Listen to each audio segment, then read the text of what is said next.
नमस्कार दोस्तों, क्या आप एग्जाम देने जा रहे हो? चाहे आप बोर्ड की एग्जाम देने जा रहे हो या नॉन बोर्ड एग्जाम देने जा रहे हो। यदि आप एग्जाम की तैयारी कर रहे हो और 10वीं 12वीं 8वीं 9वीं किसी भी क्लास की एग्जाम देने जा रहे हो तो ये खबर आपके लिए है। अब तक आपने जो भी याद किया है उसे पेपर में लिखना होगा। उम्मीद है कि सभी स्टूडेंटों ने अच्छे से तैयारी कर ली होगी। परीक्षा के दौरान कुछ छोटी छोटी बातों का ध्यान रखना भी जरूरी होता है। सबसे ज्यादा जरूरी है कि एग्जाम के फोबिया से यानी एग्जाम के डर से बाहर निकलना जरूरी होता है। अक्सर स्टूडेंट के दिमाग में डर बैठ जाता है कि बोर्ड की एग्जाम है, क्या होगा, कैसा होगा, पेपर कैसा आएगा, लेकिन किसी भी सूरत में घबराने की जरूरत नहीं है। तो हम आपको कुछ टिप्स बता रहे हैं, इन टिप्सों को आप जरूर फॉलो करें। एग्जाम में आपको काफी अच्छा स्कोर कर पाओगे। एडमिट कार्ड के पीछे पूरी गाइडलाइन लिखी हुई होती है कि क्या क्या आपको कैसे करना है, क्या एंट्री करनी है। उन गाइडलाइनों को आप अच्छे से पढ़कर जाएं। दूसरी सबसे बड़ी गलती क्या होती है, बच्चा क्या है, कोई गलती कर देता है एग्जाम में तो गलती करने के बाद उस पर ओवर राइटिंग करता है। ओवर राइटिंग करने की वजह से टीचर की निगाहों में आ जाता है कि इसने यहाँ पर गलती की है।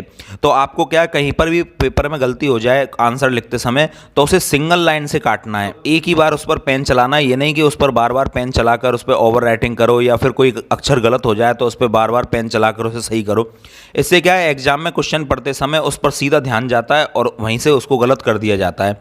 तो आपको ओवर राइटिंग नहीं करना है। सबसे पहले ये देखें कॉपी कहीं से फटी हुई तो नहीं है, धागा तो नहीं निकल रहा है, इसलिए समय पर पहुंचें और सबसे पहले इन चीज़ों को जरूर देखें। जब आपको पेपर मिलेगा तो पेपर मिलने पर आप सबसे पहले उस पेपर को अच्छे से पढ़ना है 2 या 5 मिनट में, और पेपर पढ़ने के बाद फिर उसे हल करना चालू करना है। सबसे पहले आपको ऑब्जेक्टिव प्रश्न हल करने कोशिश करें कि आप सभी प्रश्नों के उत्तर क्रम से दें।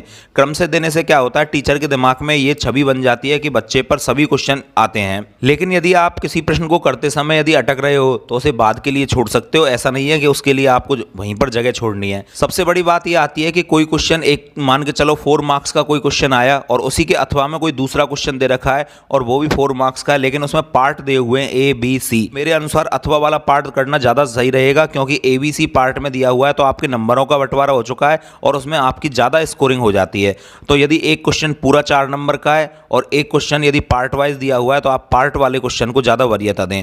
हाँ, यदि आप पे वो क्वेश्चन नहीं आता तो आप पूरे को कर सकते हैं। कि जो ऑब्जेक्टिव प्रश्न पूछे जाते हैं वो आपके पाठ्य पुस्तक की थ्योरी से पूछे जाते हैं। यदि आप थ्योरी को अच्छे ढंग से पढ़कर जाओगे तो ऑब्जेक्टिव प्रश्न करना सबसे सरल रहता है, और रिक्त स्थानों की पूर्ति करने वाले और सत्य असत्य वाले प्रश्न थ्योरी से ही पूछे जाते हैं। इसलिए उनको अच्छा करके आप रिजल्ट अच्छा बना सकते हैं, क्योंकि इनमें नंबर कटने की गुंजाइश बिल्कुल भी नहीं होती है। कॉपी में टॉपिक की जो हेडिंग होती है उसको हमेशा बीचों बीच सेंटर में लिखना चाहिए। कॉपी के बाएं तरफ लिखने पर कॉपी बांधते समय या स्टेपल करते समय वो हेडिंग आपकी छुप जाती है। ऐसे में उसके मार्क्स पर असर पड़ सकता है। इसलिए आप हेडिंग को बीचों बीच लिख सकते हैं, या फिर हेडिंग को ऐसी जगह पर लिखें जहां आप स्टेपल करने से या कॉपी को बांधने से वो हेडिंग आपकी छुपे नहीं। 2 या 5 मिनट में पेपर को पढ़ लें, जिससे आप टाइम मैनेजमेंट कर पाओगे, क्योंकि इस बार राजस्थान बोर्ड ने 2 घंटे 45 मिनट का आपका समय कर दिया है। अब 2 घंटे 45 मिनट में आप पेपर सॉल्व करोगे। एक्चुअली क्या होता है, बच्चा पहले तो अच्छी राइटिंग में लिखता है और लास्ट टाइम में उसकी राइटिंग बिगड़ने लगती है, क्योंकि वो जल्दी जल्दी करता है। अब जल्दी जल्दी करने पर टीचर के दिमाग में क्या जाता है कि बच्चे ने टीप के लिखा है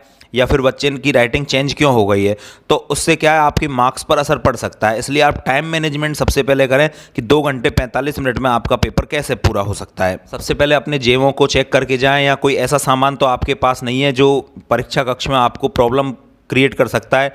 टेबल पर सामान फैलाकर ना रखें। एग्जाम हॉल में calculator, mobile phone, pager, digital diary या कोई भी इलेक्ट्रॉनिक डिवाइस नहीं लेके जाएं।